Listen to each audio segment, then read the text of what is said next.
Topic है, पूरा syllabus करेंगे, लैंग्वेज क्या है ये वो सारी बातें करेंगे, लेकिन ये दो टॉपिक हैं, कोड मिक्सिंग और कोड स्विचिंग और सब्ट्रैक्टिव बाइलिंगुअलिज्म।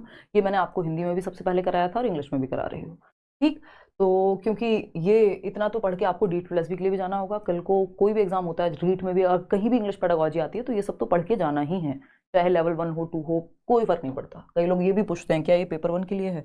अरे भाई इतना कॉम्प्रिहेंसिव पढ़ रहे हैं, सिलेबस सेम है, बस इतना होता है कि 6 से 11 वर्ष के बच्चे को ध्यान में रखना होता है पेपर 1 के लिए, 11 से 14 पेपर 2 के लिए, लेकिन उससे कोई फर्क नहीं पड़ता, 99.9% आंसर सेम ही होते हैं। देखिएगा फटाफट से शुरू करते हैं, 1 2 3 स्टार्ट करके।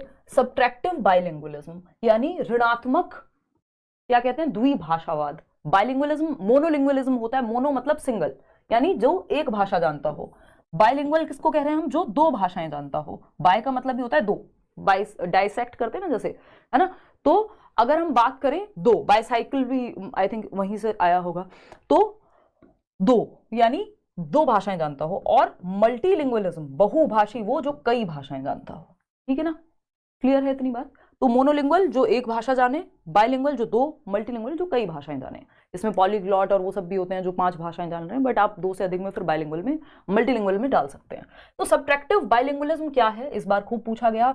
देयर इज अ ग्रेजुअल, जब से ऑनलाइन पेपर हुआ तब से आने लगा, there is a gradual change और loss of use of the person's native और फर्स्ट लैंग्वेज।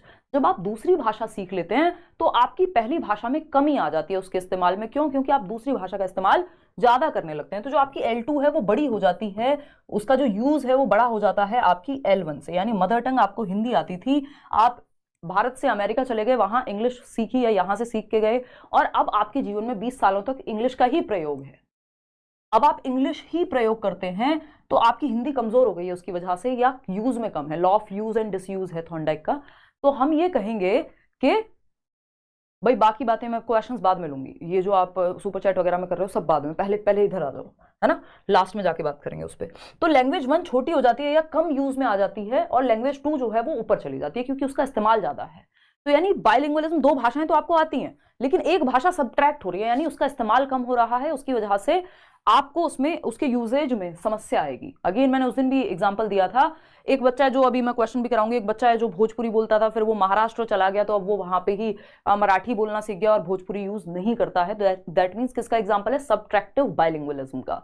आप गांव में रहते थे, आप गांव की भाषा बोलते थे, बाद में आप शहर आ गए, अब आप इंग्लिश बोलने लगे हैं, है ना। अगर मैं अपना एग्जाम्पल दूं सेम बात लागू होती है। तो अब आप हिंदी और इंग्लिश का मिक्सचर बोलने लगे हैं। तो आप गांव में गए, किसी को राम राम बोलना था, आपके मुंह से निकल गया हेलो, है ना। ये क्या है? सब्ट्रैक्टिव बाइलिंगुअलिज्म है ना, कि अब आपका इस्तेमाल अंग्रेजी का या जो दूसरी भाषा आपने सीखी उसका ज्यादा हो गया, पहली भाषा कम हो गई है, इस्तेमाल में कम आने लगी है। ठीक है ना। तो ये एक बेसिक सी बात हुई। तो हम ये कहेंगे कि ग्रेजुअल चेंज, धीरे धीरे जो परिवर्तन, या लॉस ऑफ यूज, या बहुत कम यूज हो जाना, किसका? पहली भाषा का या नेटिव लैंग्वेज का, जो आपकी मातृभाषा है, जो भी भाषा आपने पहले सीखी है, ठीक है ना, उसका यूज कम हो जाना, और दूसरी भाषा जो है वो यहाँ पे ऊपर आ जा रही है। तो ये सब्ट्रैक्टिव बाइलिंगुअलिज्म है। सब्ट्रैक्शन का मतलब ये घटना, ऋणात्मक, है ना। एडिटिव बाइलिंगुअलिज्म भी होता है, उस पर भी अभी बात करेंगे। तो ये क्या है? हेलो अंग्रेजी है, होला क्या है? स्पेनिश है, या अगर हम कहें कि कोई कहे बॉन्जोर, तो आपने फ्रेंच सीख लिया, फ्रेंच का इस्तेमाल ज्यादा होने लगा, अंग्रेजी का कम हो गया। ठीक, तो ये एक बेसिक सी बात हो गई, क्लियर है। आगे आते हैं, एडिटिव बाइलिंगुअलिज्म क्या है? एक होता है साइमल्टेनियस बाइलिंगुअलिज्म, ठीक है। एडिटिव बाइलिंगुअलिज्म क्या है? एडिटिव जैसा कि नाम से सजेस्ट कर रहा है कि ऐड हो रही है भाषा, एक के बाद दूसरी भाषा ऐड हुई है। दैट मीन्स पहले एक भाषा सीखी, मातृभाषा, वो हिंदी हो सकती है, उसके बाद आपने दूसरी भाषा सीखी जो कि अंग्रेजी है, मान लीजिए। इसको अनुक्रमिक द्विभाषावाद भी कहेंगे हिंदी में। When a students first language continues to develop while learning a second language, यानी दूसरी भाषा भी आपने सीखी और आपकी जो दूसरी पहली भाषा आपने सीखी, और वो पहली भाषा कंटिन्यूटी में चल रही है और आप दूसरी भाषा भी सीख रहे हैं। मतलब एक भाषा सीख लिया आपने और दूसरी भाषा आप उसके बाद सीख रहे हैं, तो ये सीक्वेंशियल हो गया एक तरह से, है ना। सीक्वेंस में सीखी आपने, पहले एक लैंग्वेज, पहले हिंदी सीखी, फिर बाद में अंग्रेजी की कोचिंग ली, अंग्रेजी सीख रहे हैं। ये एडिटिव बाइलिंगुअलिज्म है, दूसरी भाषा भी आपने सीखी। एक होता है साइमल्टेनियस बाइलिंगुअलिज्म, ये थोड़ा सा डिफरेंट है एडिटिव से। साइमल्टेनियस का मतलब है दो भाषाएं एक साथ सीख रहे हैं, घर में हिंदी और इंग्लिश बराबर बोलते हैं माँ बाप, तो दोनों भाषाएं बच्चे को आ जाएंगी। या मराठी और इंग्लिश एक साथ बोलते हैं माँ बाप, तो मराठी और इंग्लिश दोनों उसके लिए मातृभाषा का काम करेंगी। साइमल्टेनियसली, समानांतर रूप से बच्चा सीख रहा है ना। घर में भोजपुरी और हिंदी दोनों बोलते हैं माँ बाप, तो दोनों आ जाएंगी, है ना। तो साइमल्टेनियस का मतलब है पैरेलली, यानी समानांतर रूप से दोनों ही भाषा जो है बच्चा साथ में सीख रहा हो तो साइमल्टेनियस, एक के बाद दूसरी सीखे एडिटिव, ठीक। एक सीखने की वजह से पुरानी जो है वो लुप्त होती जाए तो सब्ट्रैक्टिव, ठीक। तो साइमल्टेनियस आप समझ रहे हैं, ये मान लीजिए मंडारिन आई थिंक चाइनीज होगी या जापानीज है, जो भी है भाई, है ना। तो आप अंग्रेजी और ये दोनों साथ में सीख रहे हैं तो साइमल्टेनियस, ठीक है। अंग्रेजी का इस्तेमाल ज्यादा हो गया, जो दूसरी भाषा है जापानीज है या जो भी है उसका इस्तेमाल कम हो गया तो सब्ट्रैक्टिव बाइलिंगुअलिज्म। दोनों एक के बाद दूसरी सीखी है तो एडिटिव बाइलिंगुअलिज्म, ठीक है। आगे बढ़ते हैं, नेक्स्ट क्वेश्चन करते हैं। इसके बाद इसको आप ऐसे भी समझ सकते हो, एक पिक्चर से फटाफट से देखेंगे। अगर हम देखें L1 प्लस L2, L1 क्या है यहाँ पे, L1 मान लेते हैं आपकी हिंदी है ना, L1 मान लेते हैं हिंदी है, अभी इस पे क्वेश्चन भी करेंगे, और L2 है इंग्लिश, ठीक है जी। हमारे बहुत सारे लोगों के केस में ऐसा रहा होगा। अब यहां पे अगर हम देखें एडिटिव बाइलिंगुअलिज्म क्या है, आपने पहले लैंग्वेज 1 सीखी और उसके बाद आप L2 सीख रहे हैं, ठीक है, यानी हिंदी सीखी और फिर इंग्लिश सीख रहे हैं, एडिटिव है, ऐड हो गई दूसरी भाषा, है ना। इसके अलावा अगर हम एक एग्जांपल देखें L1 प्लस L2, यानी L1 और L2 दोनों आती हैं अब आपको, है ना, L1 L2 दोनों सीखी आपने, लेकिन L1 जो है वो कम हो गई, यानी हिंदी कम हो गई, इंग्लिश का इस्तेमाल ज्यादा हो गया। जो भाषा बाद में सीखी थी उसका इस्तेमाल ज्यादा है, पहले वाली का इस्तेमाल लुप्त हो गया है, कम हो गया है, उसमें क्षति आ गई है, ऋणात्मक हो गया है, वो तो सब्ट्रैक्टिव बाइलिंगुअलिज्म, ठीक है ना। एडिटिव में जब आप एक के बाद दूसरी अनुक्रम में सीख रहे हैं बेसिकली, तो ये बेसिक सी बात हो गई। एक क्वेश्चन कर लेते हैं यहाँ पे, है ना। चेतन एक बच्चा है, इस बार का ही क्वेश्चन है तो, और ऑनलाइन में भी आया है तो ये आप मान के चलिएगा कि इंपॉर्टेंट है। चेतन फर्स्ट लैंग्वेज वॉज भोजपुरी। चेतन एक बच्चा है जिसकी मातृभाषा या पहली भाषा जो थी वो भोजपुरी थी। सिंस अराइविंग इन तमिलनाडु, बच्चा सीधा बिहार से कहाँ चला गया, या भोजपुरी जहां पे बोली जा रही थी बिहार ही मानेंगे हम, तमिलनाडु चला गया। He no longer speaks Bhojpuri and only speaks English. अब वो भोजपुरी बिल्कुल इस्तेमाल करता ही नहीं है, अब सिर्फ इंग्लिश इस्तेमाल करता है। विद दी नेटिव्स, जो वहां के रहने वाले लोग हैं, नेटिव्स मतलब जो देशीय लोग हैं, है ना, नेटिव लैंग्वेज जो हमारे देश की देशज भाषा जिसको हम कहते हैं। When the new second language replaces the native language, समझ पा रहे हैं, दूसरी भाषा ने, न्यू सेकंड लैंग्वेज इंग्लिश ने जब रिप्लेस कर दिया नेटिव लैंग्वेज को, this is an example of what, subtractive bilingualism. Code mixing नहीं, अभी तो उस पे आएंगे, इसके नेक्स्ट टॉपिक वही है, कोड स्विचिंग जी नहीं।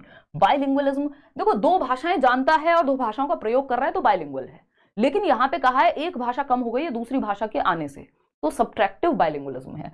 एक भाषा सीख ली फिर दूसरी भाषा सीख रहा है, एडिटिव है।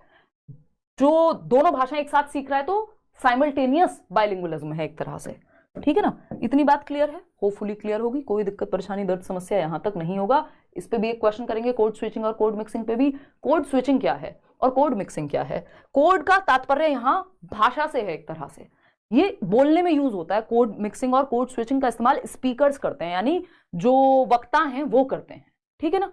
तो अगर हम देखें यहाँ पे भाषा को बोलने में हम कोड स्विचिंग और कोड मिक्सिंग का इस्तेमाल करते हैं। मान लीजिए मैं यहाँ हिंदी भाषा में बात कर रही हूँ, ये एक इवेंट है यूट्यूब का, है ना, हिंदी में भी आपको सेम एग्जांपल दिया था। अब मैं हिंदी में बात कर रही थी और हिंदी से बात करते करते मैंने क्या किया, इंग्लिश में स्विच कर लिया, यानी अब मैंने इंग्लिश में बोलना शुरू कर दिया। मैंने शुरुआत की थी मान लीजिए गुड इवनिंग से, है ना, गुड इवनिंग एवरीबॉडी, या hello friends this is Himanshi and welcome to let's learn, और फिर मैंने हिंदी में स्विच कर दिया कि आज हम बात करेंगे ये। तो शुरुआत तो इंग्लिश से हुई थी, स्विच कर दिया दूसरी भाषा पे, तो ये कोड स्विचिंग हो गई। हिंदी से शुरुआत हुई थी इंग्लिश पे स्विच कर दिया, या इंग्लिश से शुरुआत हुई थी दूसरी भाषा पे स्विच कर दिया। अगेन मैंने सेम एग्जांपल दिया था, लोग जॉब स्विच करते हैं प्राइवेट सेक्टर में। आप स्कूल में पढ़ाते होंगे तो एक स्कूल से दूसरा स्कूल जॉब चेंज करते होंगे, तो स्विच का मतलब है यहाँ चेंज करना, है ना। स्विच ऑन एंड ऑफ भी करते हो ना आप घर में, तो यहाँ पे क्या चेंज किया है आपने, तो जॉब चेंज की है, भाषा चेंज की है यहाँ पे, ठीक। तो कोड स्विचिंग मतलब कोड का मतलब यहाँ भाषा से है, ठीक है। कोड मिक्सिंग क्या है, सिंपल, भाषाओं को मिक्स कर दिया, हिंदी प्लस इंग्लिश, मतलब या ऐसे भी नहीं कहेंगे कि दोनों को साथ ही बोल रहे हैं, बोल सकते हो वैसे। कोड मिक्सिंग है, आपने कहा ये कोड मिक्सिंग का भी उदाहरण आप कह सकते हो, जब मैं नॉर्मल भाषा बोलते बोलते, जैसे मैं बोल रही हूँ नॉर्मल भाषा, अब नॉर्मल अंग्रेजी का शब्द है, भाषा हिंदी का शब्द है, दोनों को मिक्स कर दिया, दोनों लैंग्वेज को, तो ये कोड मिक्सिंग है ना, कोड मिक्सिंग है। अगर कोई कहे और भाई कैसे हो, व्हाट आर यू करिंग, ये भी तो चलता है ना आजकल, है ना, तो मतलब ये क्या हुआ, व्हाट आर यू डूइंग की जगह किसी ने हिंदी में उसको चेंज करने की कोशिश की। तो जब आप दो भाषाओं को मिक्स कर दे रहे हैं, है ना, जब आप दो भाषाओं को मिक्स कर दे रहे हैं तो वो कोड मिक्सिंग का उदाहरण है। जब आप किसी भाषा में, जैसे इंग्लिश का हम प्रयोग कर रहे हैं, हिंदी और इंग्लिश दोनों को मिक्स कर दिया, ठीक, लेकिन जब आप पूरी तरह से एक भाषा से दूसरी भाषा में चले जा रहे हैं या बोली में चले जा रहे हैं तो वो कोड स्विचिंग है। स्विचिंग का मतलब पूरा चेंज, मिक्सिंग का मतलब मिक्स कर दिए हैं शब्द आपने। सिंपल बात, नो बकवास। आते हैं आगे बढ़ेंगे। अगर जैसे मैं आपसे ये पूछूं, मैंने अगेन ये उस दिन भी एग्जांपल लिया था हिंदी पेडागोजी में, एलटी अड्डा, तो एलटी लिखा हुआ है अंग्रेजी में और अड्डा लिखा हुआ है हिंदी में, क्या है ये? कोड स्विचिंग है या कोड मिक्सिंग है? फटाफट से जवाब दो, बहुत तेजी से, समय ज्यादा लगाना नहीं है, फटाफट बताना है। कोड स्विचिंग है कि कोड मिक्सिंग है? ये एलटी अंग्रेजी में लिखा है, अड्डा लिखा है हिंदी में, फटाफट बताओ बहुत तेजी से। Mixing mixing mixing, yes, this is code mixing. Code mixing भाई, एक हिंदी एक इंग्लिश, यानी शब्द मिक्स हो रहे हैं दो भाषाओं के। सिंपल बात, आगे बढ़ेंगे। अगर हम बात करें, क्वेश्चन कर लेते हैं इसी बात पे। अब ये इंपॉर्टेंट है, इसमें कई लोग कंफ्यूज होते नजर आएंगे क्योंकि मैंने आपको मोनोलिंगुअलिज्म बता दिया है। व्हेन मोनोलिंगुअल स्पीकर्स, यानी वो जो एक भाषा जानते हैं, एक भाषा में बात कर रहे हैं, है ना, जानते हैं एक ही भाषा में बात कर रहे हैं। मोनो का मतलब होता है सिंगल। तो when monolingual speakers move from formal to informal modes of speech within the same spoken or gestured idea, they are engaging in what? बताओ फटाफट से, जल्दी। अगर हम बात करें यहां पे, किसका उदाहरण है ये? देखो सिंपल बात है, मोनोलिंगुअल स्पीकर्स एक भाषा में बोल रहे थे, Hindi, move from formal to informal, एकदम शुद्ध हिंदी बोल करके बात कर रहा है व्यक्ति, to informal modes of speech. अब वो बोलेगा हिंदी ही, लेकिन क्या होगा, उसने बोली बोलना शुरू कर दिया। मान लीजिए हिंदी में कोई बोली पे वो आ गया, नॉर्मल स्टैंडर्ड हिंदी से, एक मानक हिंदी से किसी बोली पे आ गया। मान लीजिए वो कोई पूर्वी उत्तर प्रदेश की हिंदी यूज करने लग गया, हरियाणवी जो कि हिंदी के आसपास की ही है। तो बेसिकली फॉर्मल यानी औपचारिक, जो एकदम आप प्रॉपर मीटिंग्स वगैरह में यूज कर रहे हैं, है ना, उस फॉर्मल से आप आ गए इनफॉर्मल पे, जो आप घर पे जिस तरह से बोलते हैं, ठीक है ना। अब ये हिंदी ही सेम लैंग्वेज में हो सकता है ऐसा कि इनफॉर्मल यूज करना शुरू कर दिया आपने। ऐसा भी हो सकता था हिंदी से इंग्लिश पे चला जाता, बट क्योंकि हमें पता है मोनोलिंगुअल है, व्यक्ति को आती ही एक भाषा है ना। तो यहां पे आंसर क्या होगा? यहां पे आंसर होगा टू कोड स्विचिंग, क्योंकि ऐसा नहीं हुआ कि उसने फॉर्मल और इनफॉर्मल दोनों को मिक्स किया हो। अगर ऐसा होता तो कोड मिक्सिंग हो जाता। जब फॉर्मल से इनफॉर्मल चला गया, यानी एक भाषा से दूसरी भाषा में परिवर्तन हो गया, चेंज हो गया, स्विच कर लिया है अगले इंसान ने, तो कोड स्विचिंग कहलाएगा। ठीक है, सब पढ़ाएंगे भाई, थियरी भी पढ़ाएंगे, सब कुछ पढ़ाएंगे, डोंट वरी। अभी तो ये शुरुआत के दो टॉपिक हैं जो बार बार पूछे जा रहे हैं, इसलिए शुरुआत में करा रही हूं, है ना। तो व्हेन, पूरा सिलेबस बढ़िया से कराएंगे, मतलब जो भी इंपॉर्टेंट है उसमें। व्हेन मोनोलिंगुअल स्पीकर्स, तो एक भाषा आती है लेकिन फॉर्मल टू इनफॉर्मल मोड गए हो आप, है ना। जब आप कह रहे हो भाई क्या कर रहे हो आजकल, है ना, और कोई हरियाणा का व्यक्ति वो कह रहा है क्या कर रहे हैं आजकल, या कुछ भी हो सकता है, मतलब उतनी अच्छी हरियाणवी मेरी कोई है नहीं, और वैसे भी मैं थोड़ा सा शर्माती हूँ बोलियों का इस्तेमाल करने में, है ना। तो ये क्या हुआ? अब कई लोग कहेंगे आप और शर्माते हो, रहने दो इन बातों को। देखो एक बार भाई, टीचिंग की नीड है एक्सट्रोवर्ट होना, है ना। टीचर्स भी शाय हो सकते हैं, लेकिन ये जरूरी है कि हम बातचीत करें, ठीक। तो कोड स्विचिंग है। अगर यहाँ पे दो भाषाओं को इनफॉर्मल और फॉर्मल मिक्स करके बोल रहा होता तो कोड मिक्सिंग हो जाती। हिंदी से इंग्लिश गया है तो कोड स्विचिंग, हिंदी और इंग्लिश दोनों यूज कर रहा है तो कोड मिक्सिंग। तो दो भाषाओं को मिक्स करके यूज करे तो मिक्सिंग, अगर एक से दूसरे पे चला जाए तो स्विचिंग। डायलेक्ट होता है बोली, बोली की यहाँ ऐसा कोई बात हुई नहीं है। सोशियो लिंग्विस्टिक्स अपने आप में एक अलग ब्रांच हो गई, जहां पे हम सामाजिक रूप से भाषा के इस्तेमाल की बात करते हैं। आते हैं एक और पॉइंट पे, छोटा सा पॉइंट है ये, छोटे से तीन पॉइंट है जो जरूरी थे, फिर हम प्रॉपर लैंग्वेज क्या है उसके प्रकार, स्टेप, दुनिया भर की बातें आज हम पढ़ने वाले हैं। अगर हम बात करें लैंग्वेजेस ऑल अराउंड अस, यानी भाषा हमारे चारों ओर है, हमारे वातावरण में बिखरी हुई है लैंग्वेज, जिस तरफ देखो भाषा है। अभी हम बात कर रहे हैं, गाने सुन रहे हैं, टीवी देख रहे हैं, कोई बॉटल पे भी कुछ पीछे अगर हम पढ़ रहे हैं, इस पेन पे भी नाम लिखा हुआ है अगर, है ना, तो ये सब क्या है? आप एक लिपस्टिक भी खरीद करके लाएंगे तो उस पे भी नाम लिखा होगा किसी ब्रांड का, है ना। यहाँ पे ये मग है, इस पे भी लेट्स लर्न लिखा हुआ है। तो ये क्या है? भाषा हमारे चारों ओर है।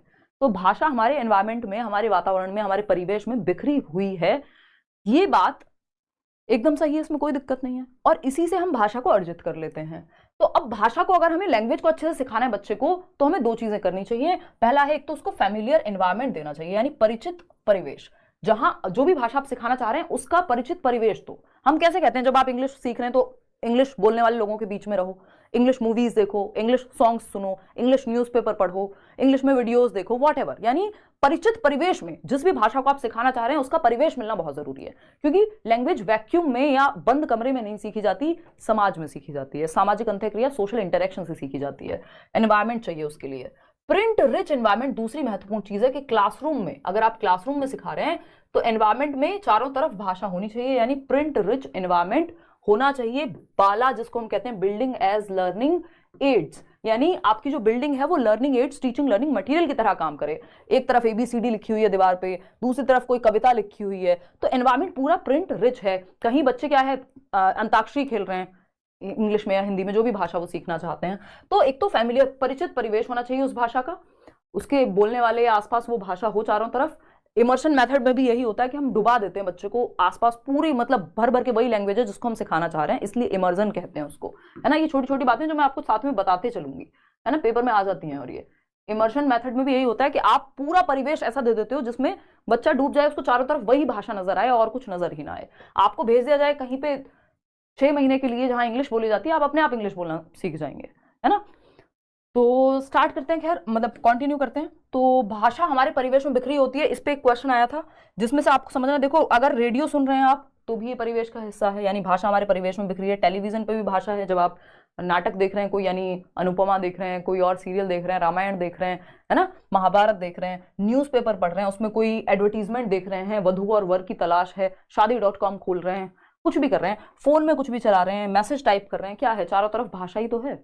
कोई होर्डिंग देख रहे हैं अपने शहर में आसपास जाते हुए, है ना, मैराथन का कि कंप्लीट CDP कर लें, है ना, एक ही क्लास में, या कोई ऐड देख रहे हैं किसी तेल का, साबुन का, स्कूटी का, स्कूटर का, वॉटएवर, मोबाइल फोन का, है ना, विराट कोहली या कोई एक्ट्रेस जो है वो लेकर के फोन खड़े हुए हैं, तो वहां पे भी जब आप होर्डिंग पढ़ रहे हैं, दुकानों के ऊपर लिखी हुई चीजें पढ़ रहे हैं, वो सब क्या है, लैंग्वेज रिच एनवायरमेंट हो गया, मतलब आसपास आपके लैंग्वेज है। ठीक है जी, चलिए खैर एक क्वेश्चन अब कर लें। देखिए ये ऐसी चीजें हैं जो हमारे भाषा हमारे चारों तरफ से हमें घेरे हुए है, लेकिन कौन सा एक एग्जाम्पल इस चीज का नहीं होगा। चारों तरफ का मतलब डे टू डे लाइफ में हमारे आसपास लैंग्वेज है अलग अलग फॉर्म्स में। देखिए, language is found scattered in our environment, to what does this statement not apply, यानी या एक्सेप्ट लिख सकता था या लीस्ट लिख सकता था, जिन क्वेश्चंस में लीस्ट लिखा हो, जिन क्वेश्चंस में एक्सेप्ट लिखा हो, जिन क्वेश्चंस में, देखो ये एक्सेप्ट नहीं है, एक्सेप्ट है यानी छोड़ के, किसको छोड़ के, नॉट लिखा हो, नहीं, तो इनको ध्यान से पढ़ना होता है। तो भाषा हमारे चारों ओर है, लेकिन इसका उदाहरण कौन सा नहीं है, तो आप लोग 4th दे रहे हैं, सही है भाई। न्यूज़पेपर हाँ चारों ओर है, एडवर्टीजमेंट चारों ओर है, साइन बोर्ड चारों ओर है, लैंग्वेज लेबोरेटरी कहाँ चारों ओर है, ये तो मैं इसको लिटरली समझाने की कोशिश कर रही हूँ। देखो जहां आप लैंग्वेज पर्पसफुली सीखने जा रहे हो वो चारों ओर का एग्जाम्पल नहीं है, वो लैंग्वेज लर्निंग हो रही है। फिर चारों ओर मतलब बिखरी पड़ी है हमारे एनवायरमेंट में, बिना कॉन्शियसली हम लैंग्वेज सीखने नहीं जा रहे हैं, बट हम देख रहे हैं चारों तरफ भाषा है भाई। न्यूज सुन रहे हैं तो भाषा है, गाना सुन रहे हैं तो भाषा है, सपने देख रहे हैं उसमें भी लैंग्वेज के माध्यम से देख रहे हैं। तो लैंग्वेज लेबोरेटरी क्या है, एक स्पेसिफिक प्लेस है जहां आप भाषा सीखने गए हैं, भाषा की प्रयोगशाला। लैंग्वेज क्लासरूम, स्पोकन इंग्लिश सीखने जा रहे हैं आप, या स्पोकन फ्रेंच सीखने जा रहे हैं, मतलब फ्रेंच सीखने जा रहे हैं, स्पोकन हो कैसी भी हो, मतलब प्रॉपर भी सीखने जा रहे हैं, लिखना पढ़ना भी, तो ये क्या लैंग्वेज लर्निंग का क्लासरूम प्रॉपर हो गया, वो एक डेडिकेटेड जगह है जहां भाषा सीखने गए हैं, वो चारों ओर नहीं बिखरी हुई है ना। तो ये एनवायरमेंट, यहाँ पे ये जो क्वेश्चन है इसका ऑप्शन लैंग्वेज लेबोरेटरी इसलिए हो गया क्योंकि ये सब तो हमारे एनवायरमेंट में पाए जाते हैं, इसके लिए आपको स्पेसिफिकली जाना पड़ेगा कहीं ढूंढ करके एक जगह, ठीक है ना। तो ऐसे ही जैसे एक क्वेश्चन इन्होंने दिया था कि भाई टीचिंग लर्निंग मटेरियल में कौन सा एक, आई थिंक कुछ तो था कि कौन सा आपका जब टीचिंग लर्निंग मटेरियल आएगा तो मैं बताऊंगी वो क्वेश्चन, बहुत सारे क्वेश्चन मुझे बीच बीच में याद आते रहेंगे, मैं बताती जाऊंगी आपको, ठीक है ना। तो कि टीचिंग लर्निंग मटेरियल कौन सा नहीं होगा, तो उसमें बच्चे एक्टिविटी कर रहे हैं क्लासरूम में, तो उसको छोड़ के, क्लासरूम की जो गतिविधियां हैं उनको छोड़ के बाकी सब टीचिंग लर्निंग का एग्जाम्पल थे। TLM का कि भाई बोर्ड भी जो है TLM है, तो आपको ऑड वन आउट चूज करना होता है ऐसे ऑप्शन में से कि कौन सा एक अलग दिख रहा है बाकी के 3 से, ठीक है ना। अब आते हैं फटाफट से जो आपका पहला चैप्टर होता है, जीवन पर्यंत हम पढ़ते पढ़ाते समझते आए हैं, बहुत सारी चीजें हैं जो हमें अंत तक आते आते समझनी है। लैंग्वेज यानी भाषा। देखिए स्पीड आज तेज ही रहेगी, रिवीजन के तौर पे इसको देखना है, चीजें सारी समझ में आएंगी, स्पीड कम करके देख लेना, मेरी नेचुरल स्पीड आज मैंने वैसे भी बढ़ा के रखी है। लैंग्वेज की अगर हम बात करें भाषा की, भाषा क्या है, अगर इसकी सिंपल डेफिनेशन देखें, language is a medium through which one can express ideas, यानी जिसके माध्यम से हम, लैंग्वेज क्या है, एक माध्यम है जिसके द्वारा हम अपने विचारों को, हम सोच क्या रहे हैं, मैं क्या सोच रही हूँ कैसे एक्सप्रेस करूंगी, भाषा के माध्यम से। अब वो चाहे साइन लैंग्वेज हो, चाहे वो बोल करके ओरल लैंग्वेज हो, चाहे वो आपका कैसी हो रिटन लैंग्वेज हो, पत्र लिख करके, ठीक है ना। तो पत्र तो नहीं, आजकल व्हाट्सएप मैसेज लिखते हैं आप। तो एक्सप्रेस आइडियाज, थॉट्स, यानी जो भी मुझे नए आइडियाज आए हैं, जो मैं सोच रही हूँ, मेरी जो चिंतन प्रक्रिया है वो, और फीलिंग्स, जैसा आप महसूस कर रहे हैं। एक क्वेश्चन आता था कि भाषा क्या है, विचारों के आदान प्रदान, कम्युनिकेट भी करते हैं आप थॉट्स को भाषा के माध्यम से, उनको सोचते भी हैं और महसूस भी करते हैं। तो भाषा महसूस करने, अपने आप को अभिव्यक्त करने और सोचने का माध्यम है। तो हालांकि इस पे अभी हम आएंगे। बहुत बढ़िया शहीदुल, आपने जॉब भी ले ली है, 4 बार सीटेट भी कर लिया, बहुत बढ़िया, धन्यवाद। चलिए हम आएंगे, है ना, आपसे मिलेंगे कभी, आप मेल कीजिएगा, मीटअप में आइएगा। देखिए, तो लैंग्वेज इज मीडियम थ्रू, क्या है, मीडियम है, लेकिन सिर्फ लैंग्वेज कम्युनिकेशन का माध्यम नहीं है, सिर्फ संचार का माध्यम नहीं है, सिर्फ अपनी बात को कहना, दूसरे की बात को समझना, ये भाषा का मुख्य उद्देश्य नहीं है। भाषा हमें सोचने से लेके, समझने से लेके, हमारे संज्ञान, हमारे कॉग्निशन, हम कहते हैं कि जिन लोगों को 2 या 2 से अधिक भाषाएं आती हैं उनका दिमाग अच्छे से डेवलप हो पाता है, वो हमारे लिए महत्वपूर्ण है, बच्चे के लिए अच्छा है कि आप 2 या 2 से अधिक भाषाएं जानें। तो हम महसूस भी कर पाते हैं, भाषा के माध्यम से सोच भी पाते हैं, अभिव्यक्त यानी एक्सप्रेस भी कर पाते हैं। फॉर्म्स ऑफ लैंग्वेज यानी भाषा के प्रकार कह लीजिए या रूप कह लीजिए आप, सिंपल 3 फॉर्म्स हैं। ओरल लैंग्वेज यानी मौखिक भाषा, जब 2 लोग आपस में बात करके, जैसे आप मेरे सामने हो और कुछ कह रहे हो और मैं आपसे कुछ कह रही हूँ, जैसे कि 2 लोग बात कर रहे हैं आपस में, है ना, 2 लोग लड़ते हुए अगर आपको नजर आ रहे हैं रोड पे, अरे तूने मेरी स्कूटी में टक्कर कैसे लगाई, तूने ये कैसे किया, तूने वो कैसे किया, तू जानता है मेरे पिताजी कौन है ना, तो ये क्या है, 2 लोग आपस में बात कर रहे हैं, मतलब ये तो लड़ाई कर रहे हैं, लेकिन ये मौखिक भाषा का उदाहरण है ना, मौखिक भाषा का उदाहरण है। या आप कोई स्पीच सुन रहे हैं, है ना, प्राइम मिनिस्टर कोई स्पीच दे रहे हैं, या बहुत पुरानी कोई अभी एक मूवी आ रही है ना अटल जी के ऊपर, तो उनकी कोई आप स्पीच सुन रहे हैं, आ क्या रही है, आ ही गई आज, बस हमें फुर्सत नहीं है देखने जाने की, देखेंगे। तो ओरल लैंग्वेज यानी मौखिक भाषा, जब आप ओरली भाषा का प्रयोग कर रहे हैं। रिटन लैंग्वेज क्या है, जब आप लिख करके पत्र लिख रहे हैं, व्हाट्सएप पे मैसेज डाल रहे हैं, आपकी प्रॉपर्टी खरीदने जा रहे हैं आप, व्हाटएवर, है ना, आप कुछ भी काम, जैसे आपका एडमिट कार्ड है तो वो भी रिटन फॉर्म में होगा। रिटन लैंग्वेज क्या होती है, ग्राफिकल रिप्रेजेंटेशन होती है ना, ग्राफिकल रिप्रेजेंटेशन होती है भाषा की, ठीक। ओरल क्या है, एक तरह से सिमेंटिकली आप सुनते हैं अर्थ निर्माण के लिए।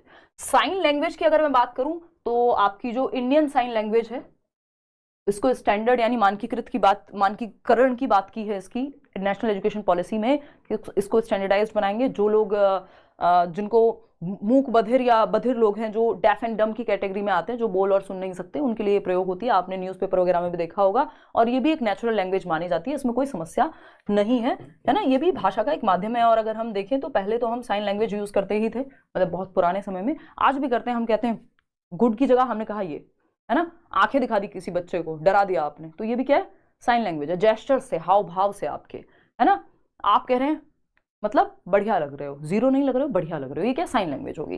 तो बच्चे की जो अगर हम साइन लैंग्वेज की एक फॉर्म माने तो क्राइंग, जब बच्चा रोता है, वो भी एक तरह की साइन लैंग्वेज है ना।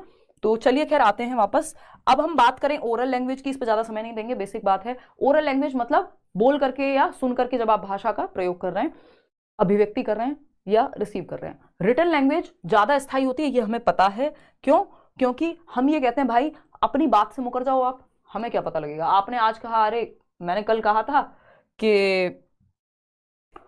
अच्छा छोड़ो, अच्छा मान लीजिए कि मैंने कल कहा था आज इंग्लिश पेडागोजी की मैराथन होगी, आज नहीं हो पाई, मैंने लिख के दिया होता, उस पर फाइन भी होता, उस पर चीजें होती, प्रॉपर प्रोसेस होता, वो तो वो ज्यादा स्टेबल हो जाता। मतलब ये भी एक, छोड़ो, ये भी एक बेकार सा एग्जांपल है। हम ये कहते हैं कि मौखिक भाषा से ज्यादा स्थायी होती है लिखित भाषा, है ना।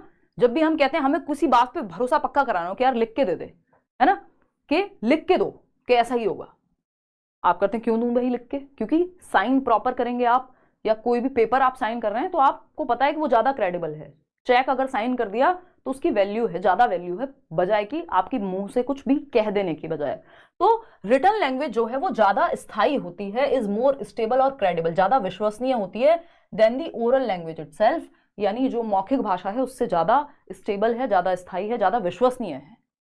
क्योंकि अगर कॉन्स्टिट्यूशन की अगर हम बात कर रहे हैं, हमारे संविधान की बात कर रहे हैं, लिखित है प्रॉपर, अमेंडमेंट्स चेंजेस उसमें हो सकते हैं, संशोधन हो सकते हैं, बट वो अपने आप में एक लेंथी प्रोसेस है। ऐसा नहीं है आज कुछ कल कुछ, कि आज किसी नेता का मन किया ये कह दिया, परसों कुछ और कह दिया, भाषण में कुछ और कह दिया, जब बाद में सरकार आई तो नौकरी मिल नहीं रही थी। तो ये क्या है, ये मौखिक भाषा में तो भाई क्या होती है, बहुत ही फ्रेजाइल सी है, मतलब कभी भी बदल सकती है, बहुत ज्यादा उसका भरोसा नहीं है, लेकिन रिटन का ज्यादा भरोसा है ना। अफसोस करोगे लिख के लीजिएगा, ये गाने का मैं बहुत बार एग्जांपल देती हूँ कि मतलब पक्का भरोसा है, एकदम पक्की बात है, लिख के देने को तैयार है सामने वाला, ठीक। तो रिटन लैंग्वेज, आप किसी का पत्र, है ना, पुराने जमाने में पत्र लिखते थे लोग, तो अगर आपके घर में किसी के पत्र हो, पुराने लोगों ने, कोई मान लीजिए आर्मी में था, फौज में था, वहां से अपने घर वालों को पत्र लिखता था, तो वो पत्र आप आज तक संभाल के रख सकते हैं, है ना। तो जो रिटन लैंग्वेज है वो ज्यादा स्टेबल होती है मौखिक की बजाय। मौखिक का क्या है, आज कह लीजिए आई लव यू, कल कह दीजिए आई हेट यू, क्या ही फर्क पड़ रहा है ना। लेकिन व्हाट्सएप पे अगर मैसेज लिख के भेज दिए हैं किसी को, तो 4 साल बाद चाहे आप रिश्ता खत्म कर दीजिए, वो तो एज इट इज परमानेंट है लिखा हुआ, ठीक है ना। तो any language can be written in any script by changing थोड़ा बहुत, मतलब थोड़े बहुत फेरबदल के साथ, यानी बाय डूइंग माइनर चेंजेस क्या कर सकते हैं, we can write any language in any script. तो any language can be written in any script, किसी भी लिपि में। स्क्रिप्ट क्या है, भाषा को लिखने की एक क्या कहें, तरकीब कह लीजिए आप, है ना, मेथड है एक। ये लैंग्वेज लिखी जिसमें जा रही है उस मेथड को स्क्रिप्ट कह रहे हैं, लिपि कह रहे हैं हम। जैसे हम अंग्रेजी को लैटिन या रोमन स्क्रिप्ट में लिखते हैं, है ना। वैसे तो लैटिन है स्क्रिप्ट, बट रोमन वाले लोग यूज करते थे, तो हाउ डज इट मैटर। खैर, तो ABCDEFGH ये सब क्या है, आपने ये अंग्रेजी में पढ़ रहे हैं आप। देवनागरी जब हम लिख रहे हैं क ख ग घ, है ना, तो ये क्या है आपका देवनागरी लिपि हो गई, ठीक है। ऐसे ही संस्कृत देवनागरी में लिखी जाती है, पंजाबी गुरमुखी में लिखी जाती है। तो कई सारी भाषाएं, जैसे संस्कृत हुई, हिंदी हुई, वो देवनागरी में लिखी जाती हैं, और भी भाषाएं जो देवनागरी लिपि में लिखी जाती हैं। लेकिन ऐसी रोमन स्क्रिप्ट में कई सारी भाषाएं हैं जो इंग्लिश के अलावा भी कई और भाषाएं, शायद फ्रेंच की भी सेम ही स्क्रिप्ट है। तो जब हम देख रहे हैं कि एक लिपि के अंदर कई भाषाएं लिखी जा रही हैं, तो किसी भी भाषा को किसी भी लिपि में लिख सकते हैं बाय चेंजिंग अ बिट, हल्का सा थोड़ा बहुत चेंज करेंगे और किसी भी भाषा को किसी भी लिपि में लिख देंगे। जब हमने कहा कैसे हो, कैसे हो, तो अब इस कैसे हो को आप थोड़ा सा फेरबदल करके अंग्रेजी में भी लिख सकते हो। तो लिपि बदल गई, ये आपकी रोमन लिपि हो गई, ये देवनागरी में लिखा था, लेकिन मैसेज तो सेम ही है ना, कैसे हो, है ना, सिंपल बात। तो किसी भी भाषा को किसी भी लिपि में लिखा जा सकता है।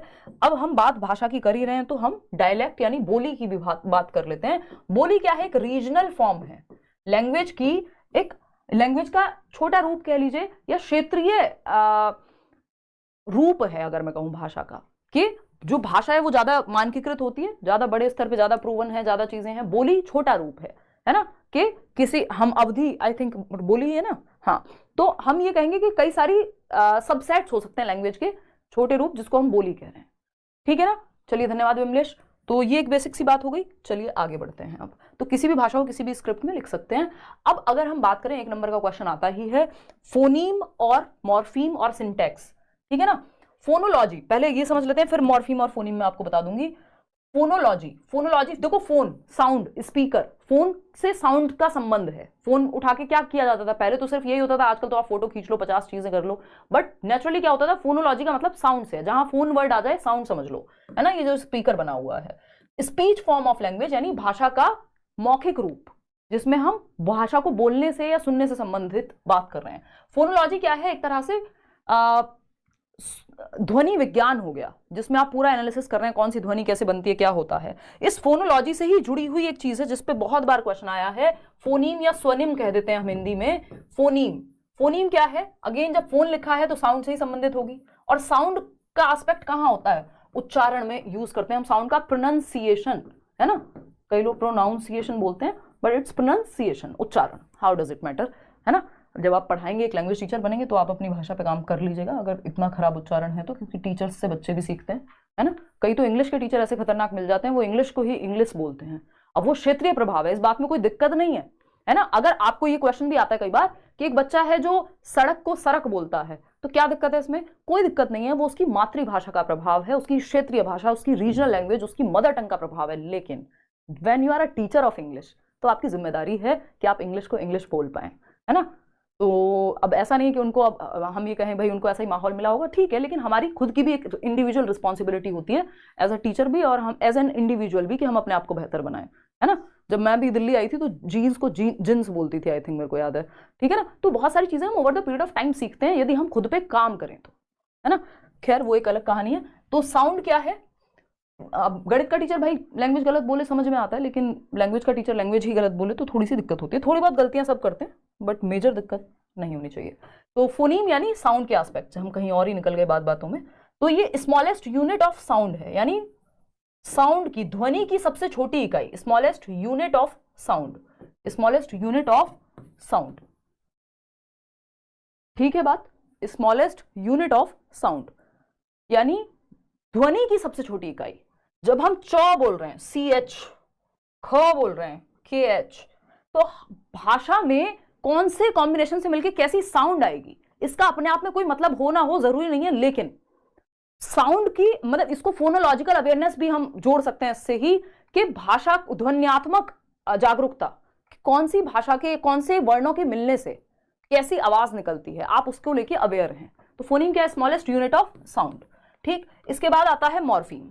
मॉर्फीम क्या है भाई? मॉर्फोलॉजी है अर्थ विज्ञान, यानी अर्थ कैसे बनता है भाषा में, साउंड कैसे बनती है, ये फोनोलॉजी में था। फोनीम स्मॉलेस्ट यूनिट हो गई, सबसे छोटी इकाई भाषा की। ठीक, अगर आप बात करें मॉर्फोलॉजी की तो इससे जुड़ा हुआ है मॉर्फीम, यानी अर्थ विज्ञान। ये मीनिंग फॉर्म, भाषा की मीनिंग फॉर्म है, यानी अर्थ की बात करेगा। मॉर्फोलॉजी से संबंधित एक बात आ जाएगी मॉर्फीम। मॉर्फीम क्या होता है भाई? मॉर्फीम है स्मॉलेस्ट यूनिट ऑफ, सबसे छोटी इकाई भाषा की, meaning, smallest meaningful unit of language.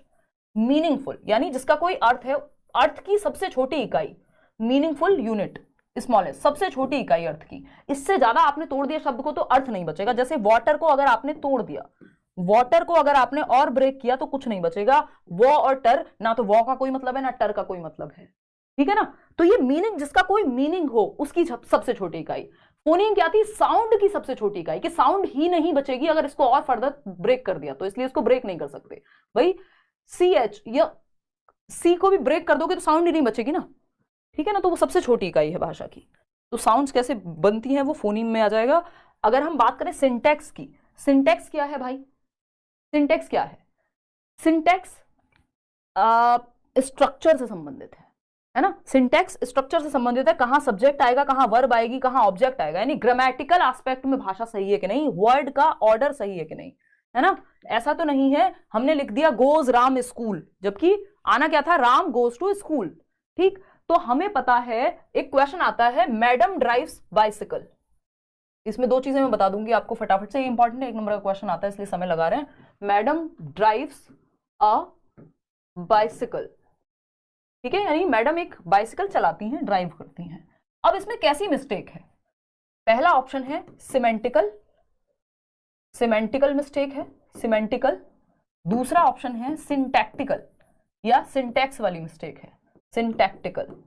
ठीक है, अगर हम देखें, हमने एक चीज अभी तक नहीं पढ़ी है जिसके बारे में हम बात करेंगे, कि हमने सिंटैक्स की बात की कि सब्जेक्ट सब्जेक्ट की जगह है, वर्ब वर्ब की जगह है, ऑब्जेक्ट ऑब्जेक्ट की जगह है, ग्रामेटिकली सेंटेंस सही है, इसको सिंटैक्स कहते हैं। ग्रामेटिकली सही होने के बावजूद मीनिंगफुल सही नहीं हो, मीनिंग उसका सही, सेंस सही ना बने, तो वो सिमेंटिक कहलाता है। सिमेंटिक्स लैंग्वेज में क्या करते हैं? प्रॉपर सेंस की स्टडी करते हैं, मीनिंग ठीक बन रहा है कि नहीं, है ना? प्रॉपर सेंस बनाने की बात करते हैं। जैसे हम कह देते हैं कि भाई फलाने के दादाजी एक्सपायर हो गए, बहुत कॉमन लाइन है, भारतवर्ष में यूज करते हैं हम लोग, बचपन में हमने भी की होगी कभी ना कभी।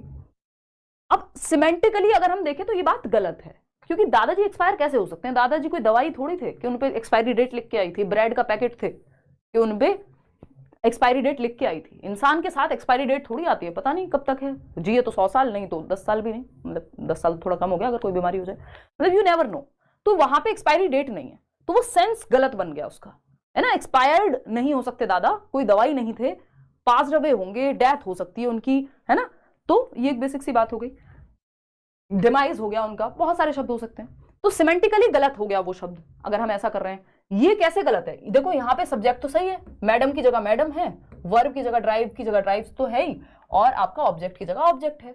लेकिन प्रॉब्लम कहां है? तो ये सिंटैक्टिकली तो सही है, सिंटैक्टिकल मतलब सिंटैक्स वाइज तो ये सही है, स्ट्रक्चर इसका सही है, ग्रामेटिकली इसमें कोई तकलीफ नहीं है। गलती कहां है? सिमेंटिकल, सिमेंटिक मिस्टेक है इसमें, कि जिस चीज के ऊपर बैठ के हम चलाते हैं, चाहे वो हाथी हो, घोड़ा हो, ऊंट हो, साइकिल हो, वो क्या है? राइड की जाती है। हॉर्स हो, मतलब हॉर्स हो जिसको हम कह रहे हैं, ये कतई अमेरिकन अंग्रेजी पे चली गई मैं, हॉर्स। देखो एक बार, तो ये क्या है? ये राइड की बात होगी, ऊपर बैठ के चला रहे हैं। ठीक, तो यहाँ पे ये सिमेंटिक मिस्टेक थी, सिंटैक्टिकली ठीक था। तो ये बेसिक सी बातें जिनको आप ध्यान रखेंगे। अगर हम देखें, ये क्वेश्चन है आपके पास, फटाफट से करिएगा और जवाब दीजिएगा। मुझे उम्मीद नहीं थी आप लोग आज इतनी लेट क्लास में इतनी संख्या में आ जाएंगे, बहुत बढ़िया। मुझे लग रहा है इंग्लिश पेडागोजी में इतने नंबर्स जो है, मेरा बॉयफ्रेंड एंगेजमेंट में लेके जाएगा, रो रहा है कल से। अच्छा, तो मतलब क्या दिक्कत है जाने में?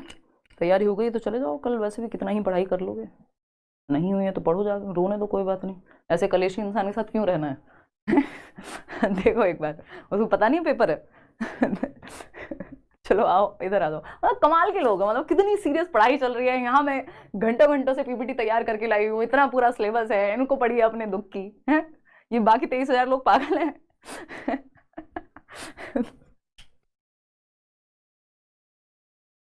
देखिएगा एक बार, इतना क्यूट लड़का है, बताओ, एक तो रो रहा है? वैसे स्टीरियोटिपिकल लोग कहेंगे कि लड़के रोते नहीं हैं। देखो एक बार, कोई बात नहीं, आ जाओ इधर आ जाओ। अगर हम बात करें, मतलब जीवन की इतनी छोटी छोटी समस्याएं नहीं सुलझा पा रहे हो, क्या करोगे भाई? हैं? Dash is the smallest meaningful unit of sound in a language. क्या लिखा है? ऑफ साउंड, यानी फोनीम से संबंधित होगा। Sound, meaningful unit of sound. Meaningful unit of word होता, meaningful unit in a language होता, अगर साउंड ना लिखा होता तो यहाँ पे 200% आंसर मॉर्फीम हो जाता। लेकिन साउंड लिख दिया तो मॉर्फीम नहीं, फोनीम ही आएगा। मीनिंगफुल का मतलब इनके सेंस में है कि अगर इसको और तोड़ दिया तो साउंड ही नहीं बचेगा।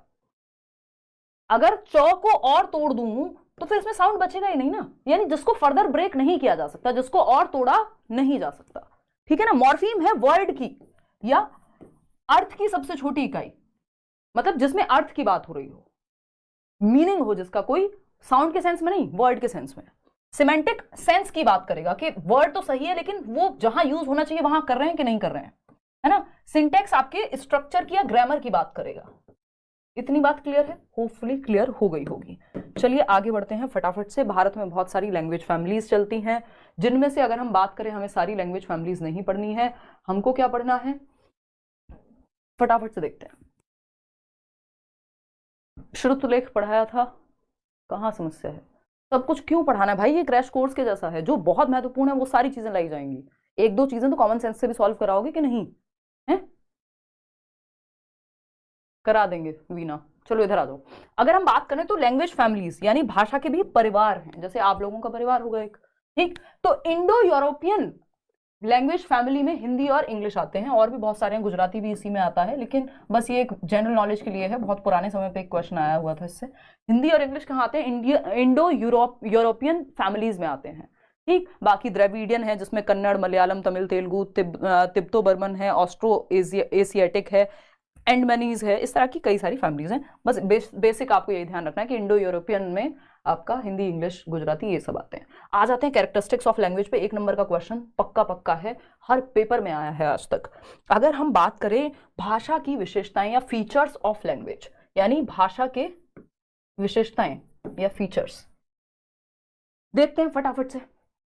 Symbolic and dynamic. भाई सिलेबस फटाफट रिवाइज कर लें, करेंगे बीच बीच में बात, टेंशन ना लो। ये लास्ट क्लास है वैसे सीटेट की, सीधा हम परसों मिलेंगे, पेपर सॉल्व करेंगे, की बनाएंगे।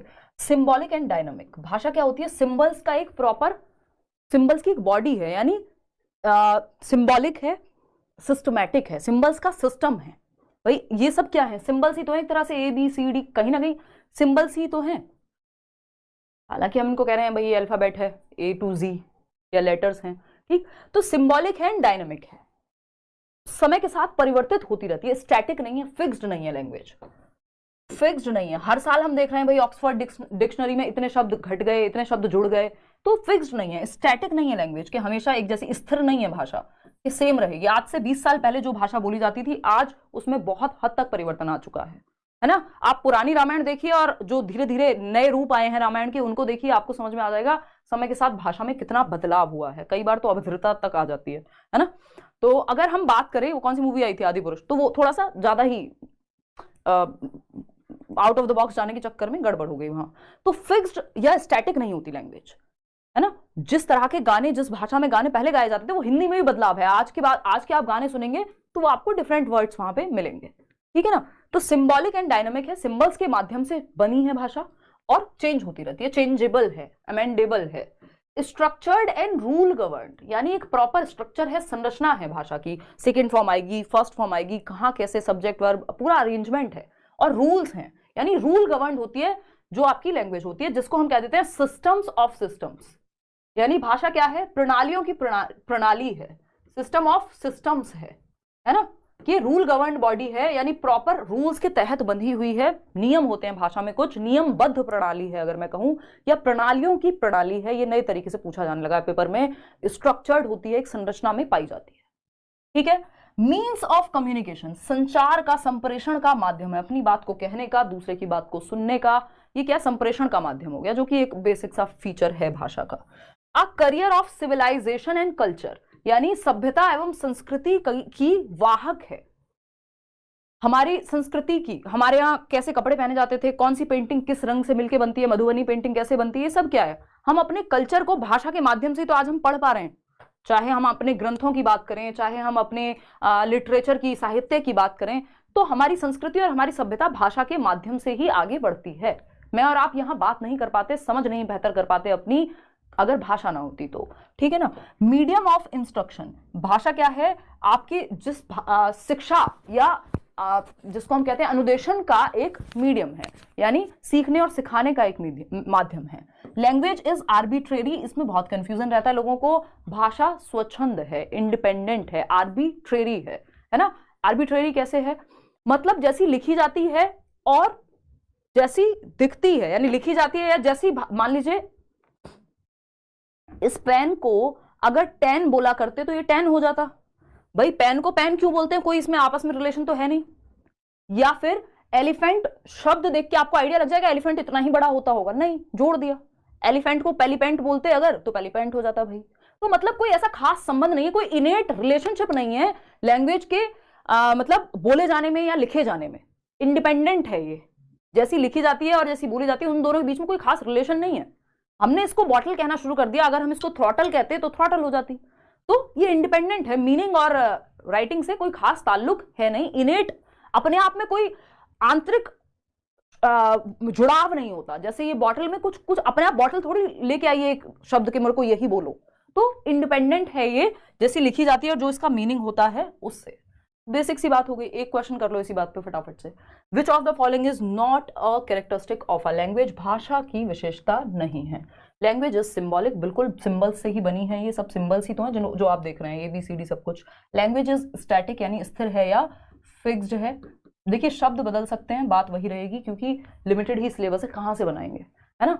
लैंग्वेज इज सोशल, सामाजिक, हाँ सामाजिक, भाई सामाजिकरण का एक बहुत बड़ा, सोशलाइजेशन का एक बहुत बड़ा टूल है। जब हम कह रहे हैं हमारे कल्चर सिविलाइजेशन को आगे बढ़ा रही है, समाज को आगे बढ़ा रही है, बिल्कुल ठीक है। सिस्टमैटिक है, ऑफकोर्स सिस्टमैटिक है ना, बिना सिस्टम के कैसे, प्रॉपर एक सिस्टम है। तो language is static is wrong, क्योंकि लैंग्वेज क्या है, डायनामिक है, परिवर्तनशील है। चलिए आगे बढ़ते हैं, लैंग्वेज एक्विजिशन और लर्निंग, जिसपे पहले क्वेश्चंस मुश्किल आया करते थे। मैं कुछ क्वेश्चन वैसे भी कराऊंगी, अब आसान आने लगे हैं, लेकिन फिर भी हमें पढ़ के तो जाना है। अगर ट्रांसलेटेड नहीं दिया तो पेपर इंग्लिश वाला अपने आप ही मुश्किल हो जाएगा। Ma'am I have a question, जल्दी पूछ लीजिए। आपको लग रहा है आप 24,000 लोगों में क्वेश्चन पूछ पाओगे, चलो फिर भी कोशिश तो कर ही लो। एंड में दूंगी मैं आपका जवाब, थोड़े लोग कम हो जाएंगे तब तक, है ना। डर लग रहा है, डर लगना स्वाभाविक है, इसीलिए परीक्षा कहा जाता है पेपर को, क्योंकि थोड़ा बहुत डर नहीं लगेगा इसका मतलब आप बिल्कुल सीरियस नहीं है किसी चीज को लेके, ठीक है ना। थोड़ा बहुत लगना स्वाभाविक है, आपने तैयारी की है, आप एक रोबोट हैं, पेपर में सॉल्व करके आएंगे। लैंग्वेज एक्विजिशन या भाषा अर्जन या भाषा अधिग्रहण जिसको हम कहते हैं, जो हम एनवायरमेंट से पिक कर लेते हैं, यानी हमने अर्जित किया है, इकट्ठा किया है। इसके लिए हम कहीं स्कूल नहीं गए, इसके लिए हमने कोई किताब नहीं उठाई, इसके लिए हमने कोई ग्रामर नहीं पढ़ा, कोई बुक नहीं पढ़ी, है ना, कोई रूल नहीं पढ़ा, हमने स्पेसिफिक क्लासरूम में सीखने नहीं गए, कहाँ, होम एनवायरनमेंट से या आसपास से हमने सीख ली। यानी हमारी नेटिव लैंग्वेज, नेटिव मतलब मातृभाषा या देशीय देशज भाषा, जो हमने आसपास से सबसे पहले पिक की है, हमारी पहली भाषा, मदर टंग हमारी, ये सारी हम कह सकते हैं कि लैंग्वेज हम एक्वायर करते हैं, जो हमारी पहली भाषा होती है। बच्चे का जन्म हुआ, उससे बातचीत शुरू कर दी, घर वालों ने उसको समझ में आ रहा है नहीं आ रहा है ना। अरे बच्चा दूध पिएगा, बच्चे को पता ही नहीं दूध क्या होता है, बट धीरे धीरे उसको समझ में आने लगता है। तो आप 3 साल तक होते होते आप बच्चा जो है अपनी बात को कहना, दूसरे की बात को सुनना समझना सीख जाता है, बिना किसी स्कूल जाए। स्कूल जाने से पहले इतनी क्षमता उसमें होती है कि वो अपनी बात को कह पाए, दूसरे की बात को सुन पाए, समझ पाए, ठीक। तो जब खाना खाते हुए, खेलते हुए, त्योहार मनाते हुए, हर जगह तो भाषा है, तो बच्चा एनवायरमेंट से भाषा को ग्रहण कर लेता है। हमारे अंदर ये इनेट एबिलिटी है, जैसा नॉम चॉम्स्की कहते हैं कि हम भाषा को एनवायरमेंट से एक्वायर कर लेते हैं, विरासत में मिल जाती है हमें। अब विरासत में जैसे हम कहते हैं प्रॉपर्टीज मिल जाती हैं लोगों को, इनहेरिट कर लेते हैं वो, ऐसे ही हम लैंग्वेज इनहेरिट कर देते हैं। लेकिन इनहेरिट करने की क्षमता हमारे पास है, ऐसा नहीं है कि बच्चा पैदा हुआ और इनहेरिटेड है लैंग्वेज। प्रॉपर्टी इनहेरिटेड हो सकती है भैया, लैंग्वेज की क्षमता इनहेरिटेड है। एबिलिटी टू स्पीक या ability to acquire a language is innate, but language is not innate. समझ पा रहे हो, यानी भाषा मिली मिलाई नहीं है, क्षमता है सीखने की।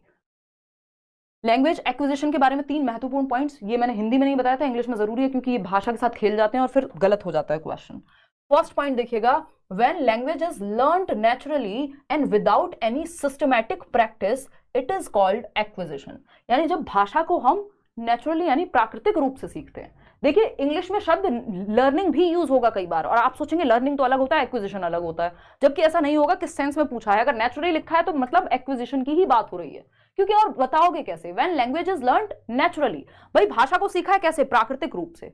यहाँ पे अधिकरण थोड़ी लिख सकते हैं, हिंदी में तो लिख देंगे अर्जित, अंग्रेजी में तो लर्न ही लिखना पड़ेगा। तो अगर नेचुरली लर्न लिखा है या सीधा एक्वायर्ड लिखा है तो समझ एक्विजिशन की बात हो रही है। And without any systematic practice, कोई सिस्टमैटिक प्रैक्टिस नहीं, कोई ग्रामर नहीं, कोई बुक नहीं, कोई टीचर नहीं, कोई क्लासरूम नहीं, बस आपने एक्वायर कर लिया नेचुरली, स्वाभाविक प्रक्रिया है। तो लर्न नेचुरली, ये लर्न वर्ड से ये नहीं सोच लेना लर्निंग लिखा है भाई तो इसमें तो लर्निंग हो जाएगा, नहीं। फिर आता है second point, it refers to the process of learning a native और सेकंड लैंग्वेज। यानी या तो नेटिव मतलब जो आपकी देशज भाषा है, जो आपकी होम लैंग्वेज है, जो आपकी मदर टंग है, जो आपके एनवायरमेंट में बोली जा रही है वो, या फिर कोई भी सेकंड लैंग्वेज को आप एक्वायर कर सकते हो। यानी दोनों भाषाओं को एक्वायर किया जा सकता है, या तो आपकी मदर टंग या सेकंड लैंग्वेज जो भी वहां पे बोली जा रही है। अगर मान लीजिए आपकी मातृभाषा हिंदी है लेकिन आपके माँ बाप इंग्लिश में ही बात करते थे जब से आप पैदा हुए, दोनों आती थी क्योंकि उनको, तो आप इंग्लिश भी एक्वायर कर जाएंगे और हिंदी भी कर जाएंगे। तो कोई भी लैंग्वेज हो जो हमारे एनवायरमेंट में बोली जा रही है, because of the innate capacity of human brain, मानवीय मस्तिष्क में ये क्षमता है कि हम अपने एनवायरमेंट में बोली जाने वाली भाषा को उठा लें, तो चाहे ये नेटिव लैंग्वेज हो या सेकंड लैंग्वेज हो, ये भी लिखा आ सकता है। It also means N unconscious process या सबकॉन्शियस प्रोसेस, मतलब हमारा बहुत ज्यादा ध्यान नहीं होता, हम कॉन्शियसली नहीं सीख रहे होते, फिर भी अपने आप भाषा बोलना आ जाता है हमें, है ना।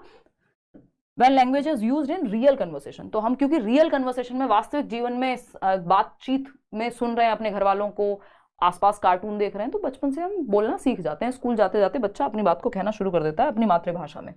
लैंग्वेज लर्निंग क्या है भाई, लर्निंग तो प्रॉपर तामझाम एफर्ट और प्रैक्टिस के साथ आती है। यहाँ पे आपको किताब भी पढ़नी पड़ेगी, यहाँ पे आपको ग्रामर रूल्स भी जानने होंगे, यहाँ पे टीचर भी होगा, क्लासरूम भी होगी, वोकैबुलरी भी होगी, 36 तामझाम होंगे, ठीक है जी। यानी पूरे टेंट्रम्स हैं, ABCDEFGH, क्या है ये, पूरा वोकैब आप प्रॉपर सीख रहे हैं, है ना, भाषा की शब्दावली आप सीख रहे हैं, प्रॉपर एफर्ट करते हैं जब आप पहले दिन स्कूल जाते हैं। तो लर्निंग है क्या, जो जनरली प्रॉपर फॉर्मल एनवायरनमेंट में होती है, जिसके लिए रूल्स वगैरह आप देखते हैं।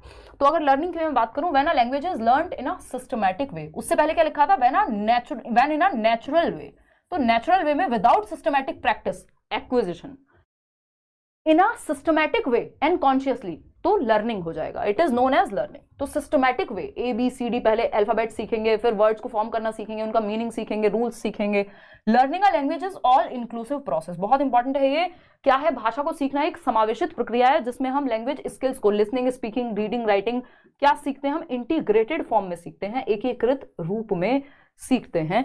यानी इसमें भाषा के सभी पहलू मिक्स हो जाते हैं, जब आप पढ़ रहे हैं, सुन रहे हैं, सीख रहे हैं, बोल रहे हैं, सब कुछ एक साथ हो रहा होता है, ठीक। Learning is a conscious process, वो थी अनकॉन्शियस या सबकॉन्शियस, दोनों में से जो मिल जाए। ये प्रॉपर सचेतन प्रक्रिया है, आपका ध्यान चाहिए, यहाँ पे चेतना चाहिए आपकी, है ना। And it is more effective, ये आपकी फ्रेंड, मेरी सिस्टर, चेतना की बात नहीं हो रही है, इट इज कॉन्शियसनेस, है ना, ध्यान आपका, अवेयरनेस आपकी वहां पे। And it is more effective when, कोई बात नहीं, पीजे था, मैनेज कर लो। It is more effective when it is done in a meaningful situation. तो लैंग्वेज लर्निंग कब बेहतर होगी, जब फैमिलियर एनवायरनमेंट, कैसा एनवायरनमेंट, परिचित परिवेश, शुरुआत में बात की थी, उस भाषा के लिए हमें ऐसा एनवायरनमेंट मिले जहां वो भाषा यूज तो हो रही हो, क्योंकि फैमिलियर एनवायरनमेंट की वजह से हम लैंग्वेज एक्वायर कर पाते हैं। मैं और आप हिंदी इसलिए सीख गए क्योंकि घर में बोली जाती थी, फैमिलियर एनवायरनमेंट था। तो लर्निंग के लिए भी हमें फैमिलियर एनवायरनमेंट देना पड़ेगा, और मीनिंगफुल सिचुएशन, यानी रट्टाफिकेशन नहीं, रोड लर्निंग नहीं करानी है। मीनिंगफुल सिचुएशन क्या है, अर्थपूर्ण परिस्थितियां कैसी हो सकती हैं। आपने बच्चे को कहा, हम करते ना स्कूल में, इंग्लिश मीडियम स्कूल्स में होता है कि भाई क्लास में आओगे तो आने से पहले पूछना है, मे आई कम इन मैम। तो अब ये क्या है, मीनिंगफुल सिचुएशन में यूज कर रहे हो आप लैंग्वेज को। जब सिचुएशंस में यूज करते हो, या बच्चे को कुछ खरीदने गया वो, और आपने कहा कि रिक्शे वाले से इंग्लिश में, मतलब अगर मान लीजिए मुंबई में है या कहीं ऐसी जगह पे जहां उसको इंग्लिश समझ में आती है, तो आप उससे वैसे बात करेंगे। या रेस्टोरेंट में ऑर्डर देना है तो आप अंग्रेजी में कह रहे हैं, तो वो मीनिंगफुल सिचुएशन हो गई। तो कॉन्शियस है, सिस्टमैटिक है, meaningful situation, familiar environment, all inclusive, ये लर्निंग के बारे में है। अब एक क्वेश्चन करने का कष्ट कर लीजिए, अभी हम लर्निंग पे ही पड़े हुए हैं, थोड़ी स्पीड हमको बढ़ानी पड़ेगी, देखिएगा। खैर यही चैप्टर थोड़ा सा लंबा होता है, इसके बाद आपके जो वो मनोवैज्ञानिक हैं, और फिर तो सब चीज़ें छोटी छोटी सी हैं। क्लास कब तक चलेगी, छुट्टी कब करोगे, SST के नोट्स पढ़ने हैं मुझे। आकृति क्लास तो अभी चलेगी, अभी तो 1 घंटा हुआ है, क्लास 2 घंटे और चलेगी कम से कम, है ना। चाय पानी अपना लेके बैठो, कोई दिक्कत वाली बात नहीं है। मुझे सुबह फ्लाइट है, अर्ली मॉर्निंग, और मुझे नहीं पता, कल एक शादी भी अटेंड करनी है, मुझे नहीं पता मैं क्या पहनने वाली हूँ, कब निकलूंगी, सारी चीज़ें सेकेंडरी हैं, अभी पहले ये क्लास होगी। तो ऐसे ही आप भी जो काम करना है इसके बाद कर लेना, क्लास ले लो। हौसलों से जंग लड़ी जाती है ना, शरीर से नहीं। हीमोग्लोबिन 9 होगा अगर अभी भी टेस्ट कराऊंगी तो बहुत ज़्यादा टेंशन नहीं लेनी है। हाई रे पेपर में मेरी तबीयत खराब होगी, कोई कह रहा था, आज बैच में भी मैंने क्लास ली थी ना, तो लास्ट क्लास थी, तो ठीक है तबीयत खराब हो गई, बट अपना करेज बढ़ा के रखो, एक दिन की तो बात है ना। एक दिन कम सो लोगे, ये हो जाएगा, वो क्या होगा उससे, कुछ नहीं। सब यहाँ दिमाग से चलती है ना चीज़ें। चलो आ जाओ, बहुत बातें हमने कर ली। देखो 10 बजे के बाद दिक्कत तो हो ही जाती है लोगों को। आते हैं फटाफट से समझते हैं। अगर हम बात करते हैं the process of second language acquisition is influenced by language that the learner already knows. The influences यानी सेकेंड लैंग्वेज जब आप एक्वायर कर रहे हैं, किसके द्वारा इन्फ्लुएंस होगा बताओ एक बार। The process of second language acquisition is influenced by language that the learner already knows. जो भाषा आप जानते हैं उस भाषा से आपकी जो लर्निंग एक्विजिशन है, आप दूसरी भाषा को भी एक्वायर ही कर रहे हैं, वो प्रभावित होगा, वो प्रभावित होगा।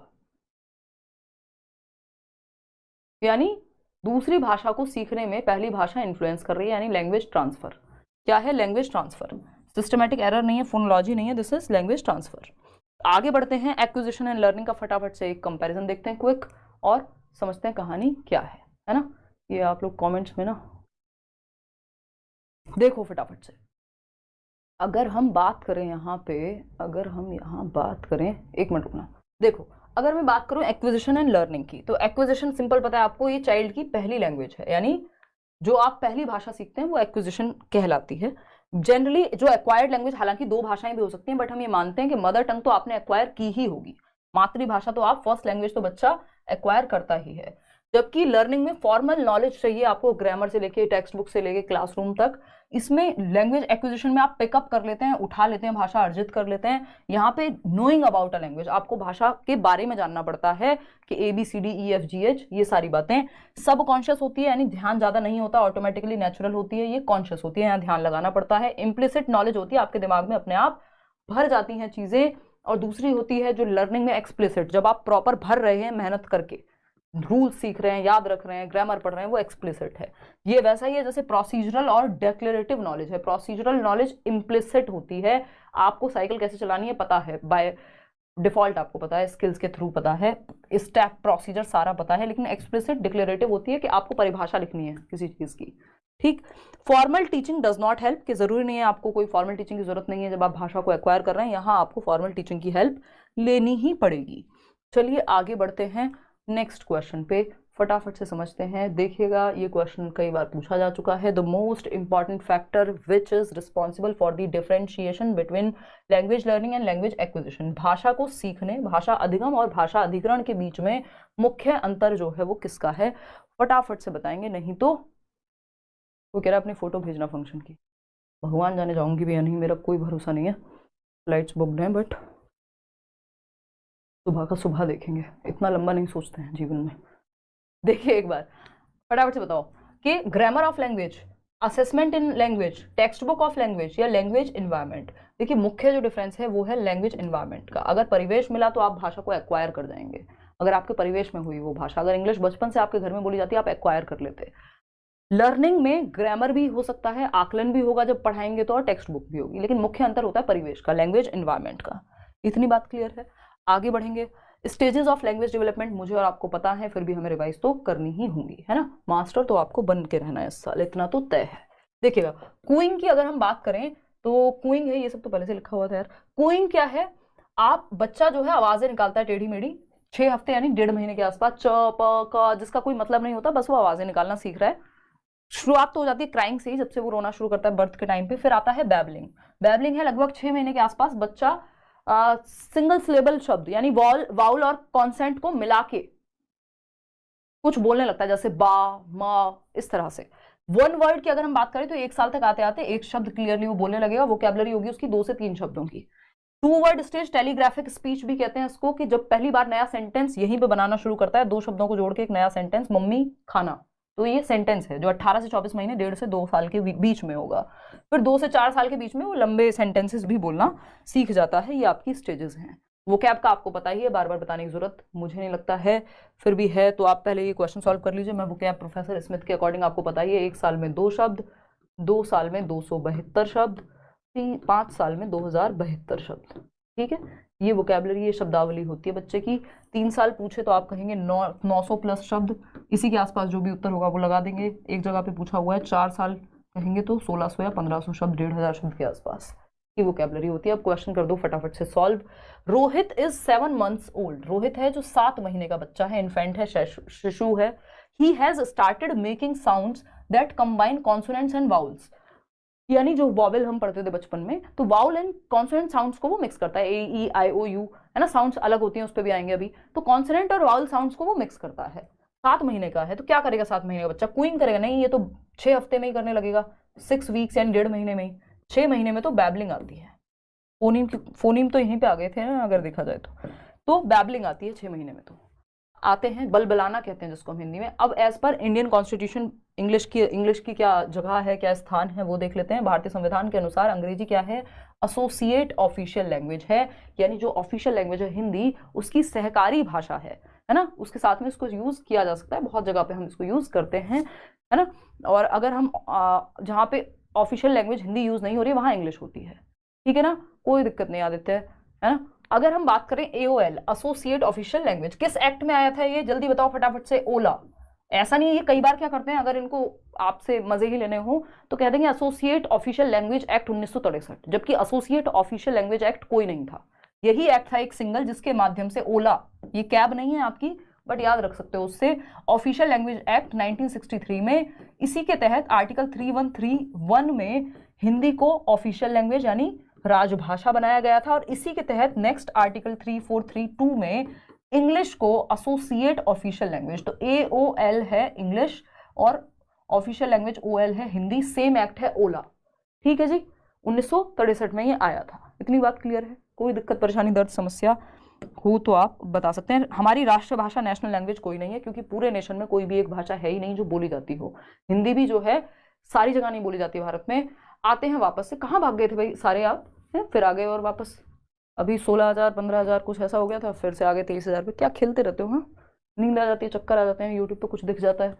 देखो एक बार, अगर हम बात करें भारतीय जो हमारी 8th शेड्यूल है जो लैंग्वेज की बात करता है, उसमें 22 भाषाएं हैं, है ना। हमारे संविधान की जो 8वीं अनुसूची है जिसमें भाषाओं का जिक्र है, उसमें 22 भाषाओं का जिक्र है, 22 लैंग्वेजेस।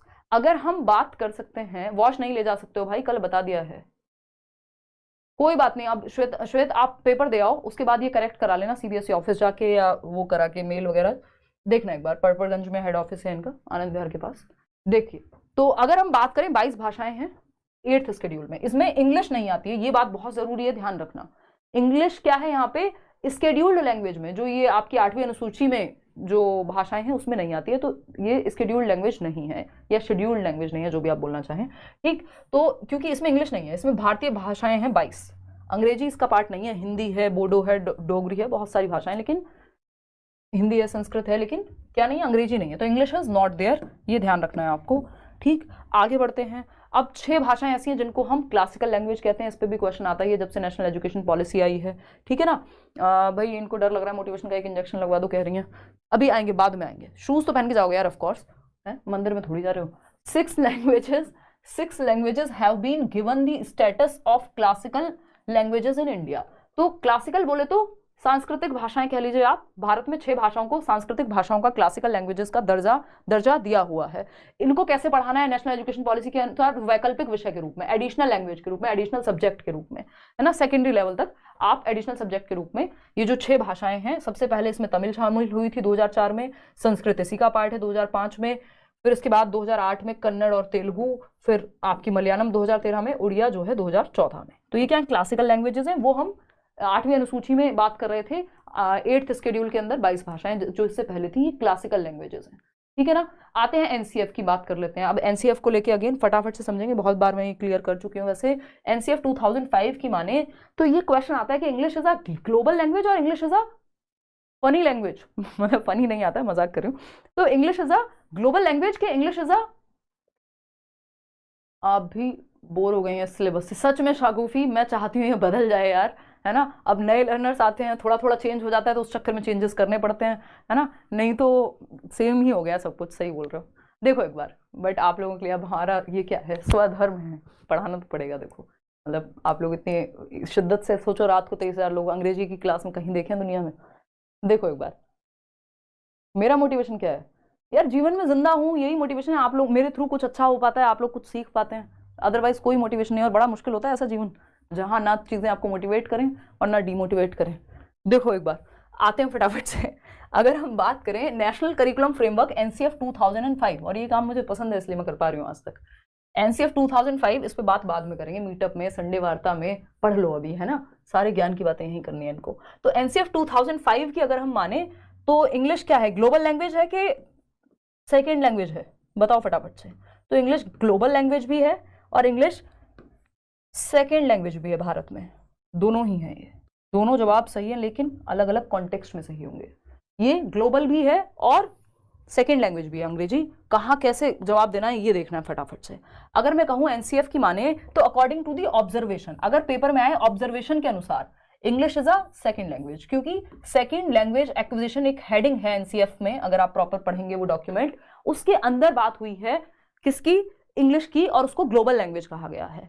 तो अगर आप ऑब्जर्वेशन की माने कि अगर हम ऑब्जर्व करें तो हमारी ये दूसरी भाषा है, पहली भाषा थोड़ी अंग्रेजी, ये क्या है, हमारी सेकेंड लैंग्वेज है। ठीक है, इतनी बात क्लियर है? बहुत बड़े दीक्षा शुक्ला। तो ऑब्जर्वेशन की माने यदि तो सेकेंड लैंग्वेज है, क्योंकि सेकेंड लैंग्वेज एक्विजिशन हेडिंग के अंदर हम ग्लोबल लैंग्वेज बता रहे हैं अंग्रेजी को। ठीक, in a multilingual country like India English is a global language, यानी एक बहुभाषी देश, हमारा भारत देश क्या है, बहुत डाइवर्सिटी है, बहुभाषाएं हैं यहाँ पे। तो मल्टीलिंगुअल कंट्री लाइक इंडिया अगर लिखा है तो हम कहेंगे इंग्लिश क्या है, ग्लोबल लैंग्वेज है। फिर वहां पे ग्लोबल लैंग्वेज की तरह काम करती है कि सबको कनेक्ट कर देगी। आप साउथ में जा रहे हैं तो भी अंग्रेजी में बात कर लेंगे, है ना, नॉर्थ में जा रहे हैं वहां भी कर लेंगे। तो ये क्या है, मल्टीलिंगुअल कंट्री में ग्लोबल लैंग्वेज है इंग्लिश, और ऑब्जर्वेशन के अकॉर्डिंग माने तो सेकेंड लैंग्वेज है। दोनों ही जवाब सही हैं। अगर मल्टीलिंगुअल कंट्री लिखा है तो आप कहेंगे ग्लोबल लैंग्वेज, ऑब्जर्वेशन के अकॉर्डिंग पूछा है तो सेकेंड लैंग्वेज। इन जनरल भी पूछा है तो आप ग्लोबल लगा दीजिएगा अगर ग्लोबल ऑप्शन में हो, अगर सेकेंड हो तो सेकेंड, दोनों नहीं देगा एक साथ। अगर सिंपल लिखा होगा कि English in India is what, तो या तो आपको ग्लोबल मिलेगा ऑप्शन में या सेकंड मिलेगा, दोनों नहीं मिलेंगे। दोनों मिल जाए फिर भी ग्लोबल लगाना, ठीक है ना। अगर ऑब्जर्वेशन के अकॉर्डिंग पूछे तो सेकंड। और क्योंकि ये कई बार क्वेश्चन आया और अलग अलग आंसर्स आते हैं, फिर लोग कहते हैं कि ये आंसर की गलत है, नहीं, वो रीजन है उस चीज का। और मल्टीलिंगुअल कंट्री अगर लिखा है बहुभाषी देश में तो भैया ग्लोबल है ही, ठीक है ना। चलिए खैर एक क्वेश्चन पढ़ लो फटाफट से, फिर हम आगे बढ़ेंगे। लैंग्वेज एक्विजिशन, पहला ऑप्शन है रिक्वायर्स द मेमोराइजेशन, रट्टाफिकेशन से दूर भाग जाओ जैसे लिखे। इन्वॉल्व्स अ सिस्टमैटिक अप्रोच, आपको पता है एक्विजिशन विदाउट सिस्टमैटिक होता है, कोई किताब के रट्टे नहीं लगाने, ABCD नहीं याद करनी। Refers to the process of learning a native और second language because of the innate capacity of the human brain. यानी कि हम ये कह रहे हैं, क्या कह रहे हैं हम, कि refers to the process of learning a native और सेकंड लैंग्वेज, यही बात हमने की थी। नेटिव मतलब देशज भाषा, मातृभाषा, और सेकंड लैंग्वेज भाई पहली हो या दूसरी हो, जो भाषा आ गई एनवायरमेंट में, इनेट कैपेसिटी है ब्रेन की, वो एक्वायर कर लेगा। तो learning of native languages, learning को देख के नहीं डरना है, लर्निंग के आगे क्या लिखा है उस पर ध्यान देना है। अगर नेचुरली लर्निंग हुई है तो वो एक्विजिशन की ही बात हो रही है। लर्निंग अ नेटिव और a second language because of the innate capacity, किताबों की बात नहीं हुई है, एक्विजिशन है। सिंपल जवाब। Is a technique intended to simulate the environment, क्या आप नकल कर रहे हैं, एनवायरमेंट बनाने की कोशिश कर रहे हैं, तो वो स्पोकन लैंग्वेज आपकी उधर हो जाएगी, नेटिव लैंग्वेज की तरह ही, तो ये हो जाएगी आपकी लैंग्वेज लर्निंग में चली जाएगी। इतनी बात क्लियर है या कोई